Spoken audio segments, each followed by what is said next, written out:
Hello बच्चों, नमस्कार। आपका अपने चैनल स्टडी विद क्षमा में आपका स्वागत है। आज हमारा जो टॉपिक है वो है सर्वनाम। ठीक है, तो हम सर्वनाम के बारे में आज जानना चाहेंगे कि सर्वनाम होता क्या है। ठीक है, हम सर्वनाम का प्रयोग क्यों करते हैं और किस लिए करते हैं। ठीक है, तो आइए और मैं इसे समझाती हूँ। ठीक है, सर्वनाम होता क्या है। संज्ञा के स्थान पर प्रयोग होने वाले शब्द सर्वनाम कहलाते हैं। ठीक है, संज्ञा के स्थान पर प्रयोग होने वाले शब्द सर्वनाम होते हैं या कहलाते हैं, यही एक ही बात होती है।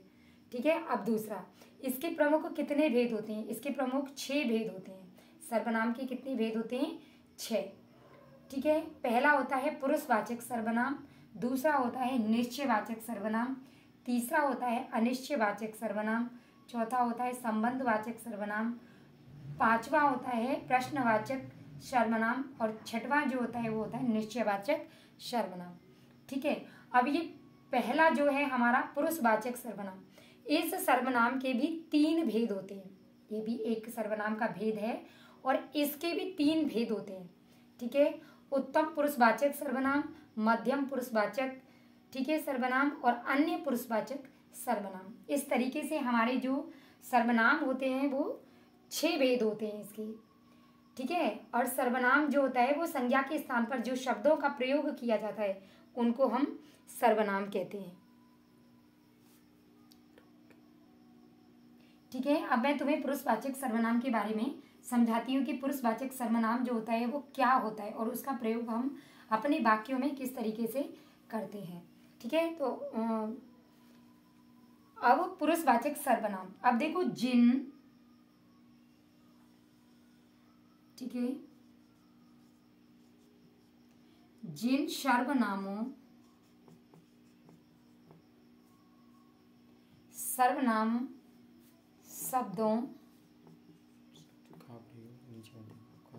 का प्रयोग वक्ता अपने लिए, कौमा श्रोता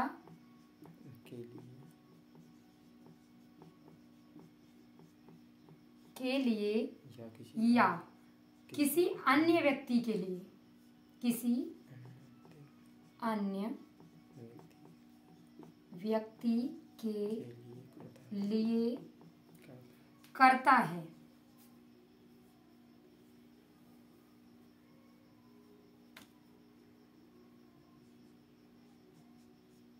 करता है उसे हम क्या कहते हैं? उसे हम सर्वनाम कहते हैं। ठीक है, तो यहाँ पर देखो, अब देखो ये जो यहाँ पर लिखा हुआ है, जिन सर्वनाम शब्दों का प्रयोग, ठीक है, वक्ता यानी कि जो व्यक्ति बोल रहा है, वक्ता अपने लिए यानी कि वो स्वयं के लिए कर रहा है, श्रोता यानी कि सुनने वाला जो उसके साथ में है उसके लिए, या किसी अन्य यानी कि वो किसी अन्य तीसरे व्यक्ति के बारे में भी बात कर रहा है। ठीक है, तो ये तीनों यहाँ पर बात हो चुकी है। देखो, पहले उसने अपने लिए बताया, दूसरा जिसके साथ वो बात कर रहा है उसके लिए बताया, और तीसरा वो किसी अन्य व्यक्ति के लिए बताया। ठीक है, जैसे मैं, कौमा हम, तुम, कौमा वह आदि।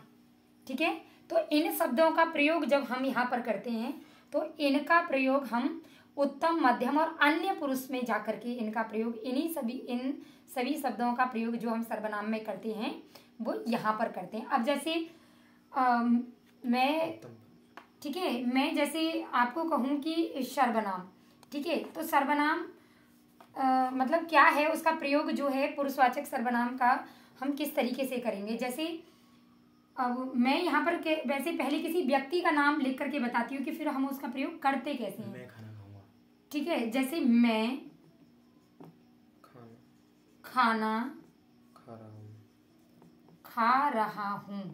इसमें मैं उत्तम पुरुष है। ठीक है, तो इसमें जो मैं है वो क्या है? पहले तो ये सर्वनाम है। ठीक है, और ये कौन सा सर्वनाम है? ये पुरुषवाचक सर्वनाम है। और कौन से वेद में है? उत्तम पुरुष में है। कौन से में है? उत्तम पुरुष में है। दूसरा नहीं। ठीक है, दूसरा, तुम कहाँ तुम घर जाओ। ठीक है, तो दूसरा जो हमारा प्रयोग हुआ है वो हमने तुम का प्रयोग किया है। किसी दूसरे व्यक्ति ठीक है, किसी दूसरे व्यक्ति के लिए। ठीक है, ये पहले के लिए था और ये किसी दूसरे व्यक्ति के लिए। तो जो तुम का प्रयोग होता है वो मध्यम पुरुष में होता है, मध्यम पुरुषवाचक सर्वनाम में होता है। अब तीसरा, वह कब वह कब घर आएगा। वह कब घर आएगा आएगा। किसी अन्य पुरुष के बारे में बात आएगा। अब देखो यहाँ पर उन्होंने ना तो मैं कहा है ना तुम कहा है, वहां उसने मतलब वह मतलब किसी अन्य व्यक्ति के बारे में कहा कि वह घर कब आएगा। तो यहाँ पर देखो इन तीनों चीजों का प्रयोग, मैं हो गया, तुम हो गया, वह हो गया।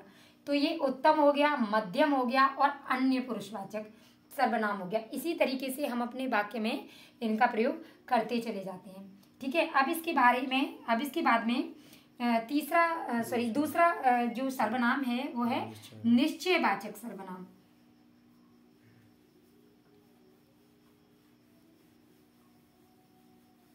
जैसा कि नाम से पता चलता है कि निश्चयवाचक किसी चीज का निश्चय किया जा रहा है। ठीक है, अब हमारा दूसरा जो है वो है, दूसरा जो सर्वनाम है हमारा वो है निश्चयवाचक। निश्चयवाचक सर्वनाम।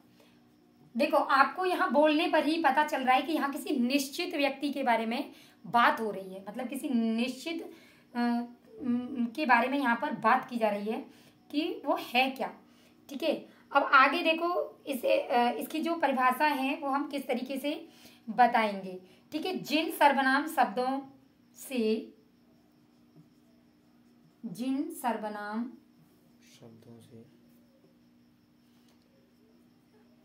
सही लिख रही है। जिन सर्वनाम शब्दों से किसी निश्चित वस्तु या ठीक है, किसी निश्चित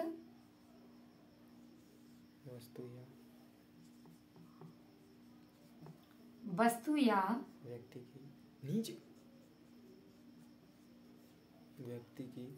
व्यक्ति की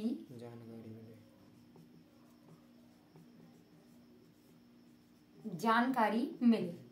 ठीक है, उसे निश्चयवाचक सर्वनाम कहते हैं। देखो अब यहाँ पर उन्होंने पहले से ही मतलब ये बताया है कि जिन सर्वनाम शब्दों से, ठीक है, किसी निश्चित सर्वनाम शब्दों से किसी निश्चित वस्तु या व्यक्ति की जानकारी मिले, मतलब निश्चित के बारे में यहाँ पर पता चल जाए आपको कि तो हम उसको क्या कहेंगे, निश्चयवाचक सर्वनाम कहते हैं। ठीक है, जैसे इसका वाक्य में प्रयोग होने के साथ साथ ही पता चल जाता है कि किसी बात का निश्चय किया है।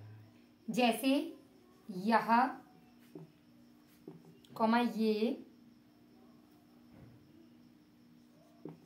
वे आदि। ठीक है, अब देखो अब हम इनको एक वाक्य के माध्यम से इन्हें देखते हैं कि ये है क्या। ठीक है, तो यह पहला नंबर, यह कहाँ जा रहा है, कहाँ जा रहा है, यह कहाँ जा रहा है। तो यह जो है वो एक निश्चित वाचक है। ठीक है, निश्चयवाचक सर्वनाम है। अब दूसरा जो है वह अब क्यों आएगा, वह अब क्यों आएगा। ठीक है, तो वह अभी आ रहा है, मतलब वह अब क्यों आएगा, मतलब वह, यहाँ पर वह जो है वो भी एक निश्चयवाचक सर्वनाम है। ठीक है, तो इस तरीके से। ठीक है, अब हमारा जो तीसरा है सर्वनाम, उसके जो तीसरा भेद है उसके बारे में हम यहाँ पे बात करते हैं।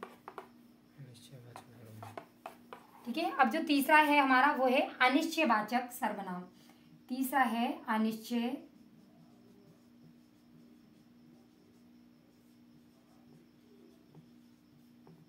वाचक सर्वनाम। ठीक है। तो अब यहाँ पर देखो, पहले ये पढ़ने से ही हमें पता चल रहा है कि अनिश्चयवाचक मतलब हमें नहीं पता कि वहाँ कौन है, क्या है और क्या नहीं है, हमें इसके बारे में कोई भी पता नहीं चल रहा है। ठीक है। तो कोई चीज़ यहाँ पर निश्चित नहीं की जा रही है। ठीक है। तो अब देखो, अब इसे हम परिभाषा के माध्यम से देखते हैं। ठीक है। वे सर्वनाम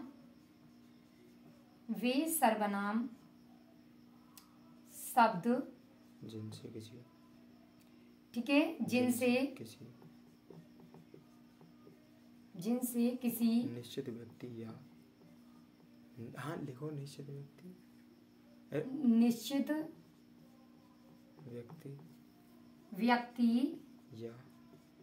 या वस्तु की ओर संकेत न हो। ठीक है, उसे हम अनिश्चयवाचक सर्वनाम कहते हैं। ठीक है। अब इसकी परिभाषा में देखो, ध्यान से इसे देखो। वे सर्वनाम शब्द जिनसे किसी निश्चित व्यक्ति या वस्तु की, और तीसरा हमारा जो भेद है वो अनिश्चयवाचक सर्वनाम। अनिश्चयवाचक सर्वनाम को पढ़ने से ही हमें ये पता चल रहा है कि यहाँ किसी निश्चित की बात नहीं की जा रही है, किसी निश्चित व्यक्ति या किसी निश्चित वस्तु की बात नहीं की जा रही है। ठीक है। तो अब हम परिभाषा के माध्यम से इसे देखते हैं। वे सर्वनाम शब्द जिनसे किसी निश्चित व्यक्ति या वस्तु की ओर संकेत ना हो। तो यहाँ पर देखो, उन्होंने पहले से ही कह दिया है कि मतलब किसी भी निश्चित व्यक्ति वस्तु की ओर संकेत ना हो। ठीक है, उसे हम अनिश्चयवाचक सर्वनाम कहते हैं। जैसे उदाहरण के माध्यम से हमारा पहला उदाहरण है, कोई दरवाजे पर है, मतलब कोई, तो हमें नहीं पता कि वो कौन है। ठीक है, आने वाला जो व्यक्ति है या वहाँ पर पहले से है कि वो कौन है। ठीक है, वो व्यक्ति कौन है उसके बारे में हमें कोई भी निश्चित नहीं है। दूसरा है मोहन। दूसरा उदाहरण है मोहन। मैं बोल रहा हूँ, मोहन का कुछ खो गया है। हमें नहीं पता क्या। ठीक है। अब देखो, आप वाक्य को ध्यान से पढ़िएगा। मोहन का कुछ खो गया है, मतलब कुछ, तो यहाँ हमें नहीं पता कि मोहन का क्या खोया है, उसकी कोई वस्तु है या कोई बुक है या क्या है, हमें उसके बारे में नहीं पता है कि मोहन का क्या खो गया है। ठीक है। अब इसके बाद हमारा जो चौथा सर्वनाम है वो है संबंधवाचक सर्वनाम। ठीक है।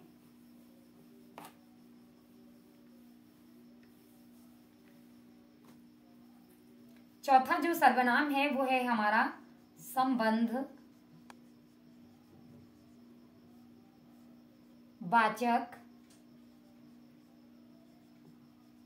सर्वनाम। ठीक है। अब इसे हम देखते हैं कि जो संबंधवाचक है वो क्या है। संबंध से ही पता चल रहा है कि यहाँ कोई रिश्ता है, कोई रिलेशन है। ठीक है। तो कहने का मतलब है जहाँ पर दो वाक्यों को आपस में जोड़ दिया जाए। ठीक है। तो अब हमें इसे परिभाषा के माध्यम से देखते हैं। वे शब्द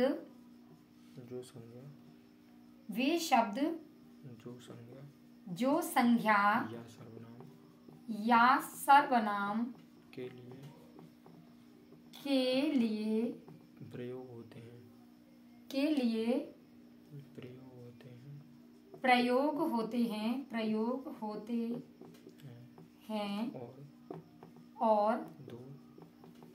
दो उपवाक्यों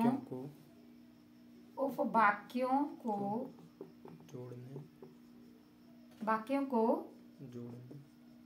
जोड़ने का काम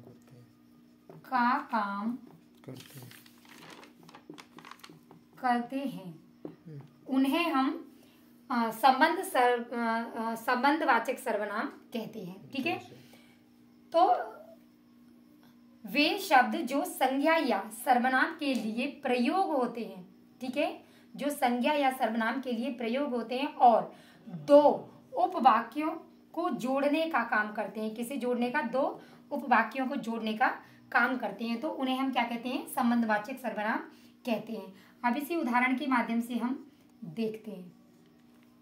ठीक है, यह वही, यह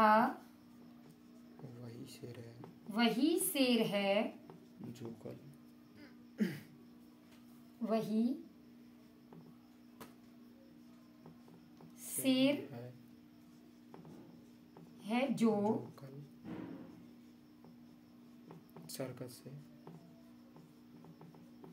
सर्कस से भाग गया था।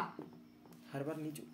ठीक है, यह वही शेर है जो कल सर्कस से भाग गया था। तो यहाँ पर देखो, पढ़ने पर पता चल रहा है कि दो वाक्यों को आपस में जोड़ दिया गया है, और जो जोड़ने का काम यहाँ पर कर रहा है वो ये शब्द है, यानी कि जो। ठीक है, यह वही शेर है, यह वही शेर है, पहला हमारा वाक्य ये है। दूसरा, कल सर्कस से भाग गया था। ठीक है, तो यानी कि पहले सेंटेंस को और दूसरे सेंटेंस को जो जोड़ने का काम कर रहा है वो होता है जो, यानी कि जो ने इन दोनों वाक्यों में अपना संबंध स्थापित कर दिया है। अब देखो दूसरे उदाहरण में हम देखते हैं,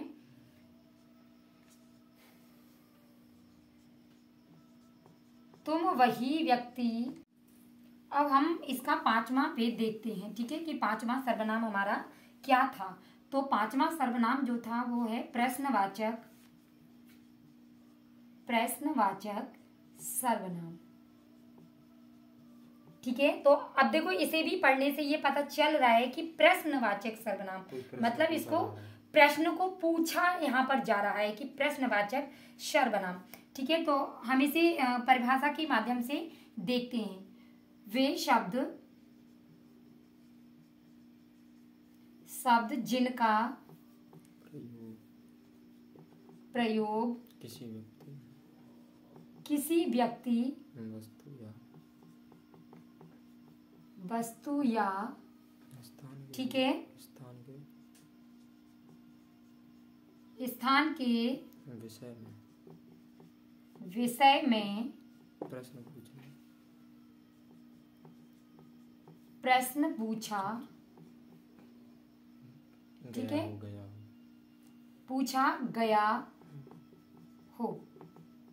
ठीक है, उसे हम प्रश्नवाचक सर्वनाम कहते हैं। तो दोबारा से देखो, वे शब्द जिनका प्रयोग किसी वस्तु या स्थान के विषय में प्रश्न पूछा गया हो, ठीक है, उनको हम प्रश्नवाचक सर्वनाम कहते हैं। उदाहरण के लिए, ठीक है, पहला, देखो कौन रो रहा है, देखो कौन रो रहा है। ठीक है, तो यहाँ पर देखो कौन रो रहा है मतलब कौन। ठीक है, तो ये हमसे प्रश्न पूछा जा रहा है, देखो।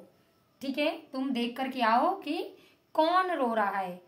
ठीक है, अब दूसरा, तो दूसरे में है तुमने पार्टी में क्या खाया। ठीक है, तो अब जो दूसरा है उसे पढ़ने पर ये पता चल रहा है कि यहाँ पर भी हमसे किसी ने प्रश्न ही किया है।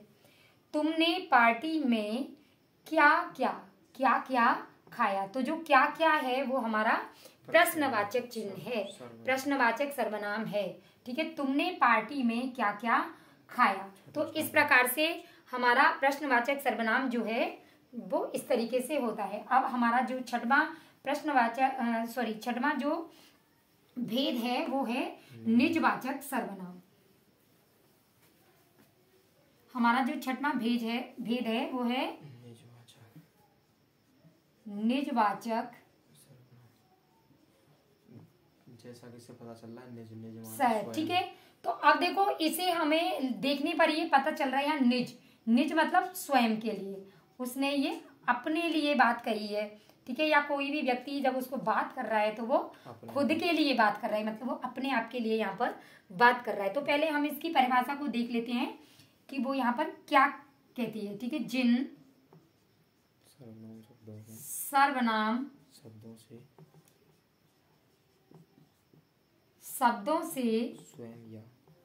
सर्वनाम शब्दों से ठीक है स्वयं या ठीक है निजत्व का बोध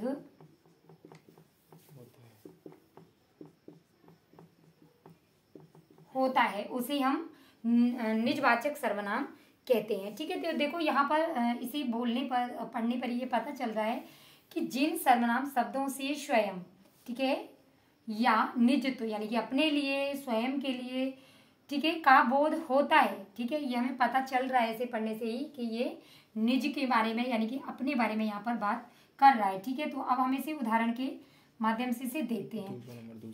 ठीक है, तो जैसा मोहन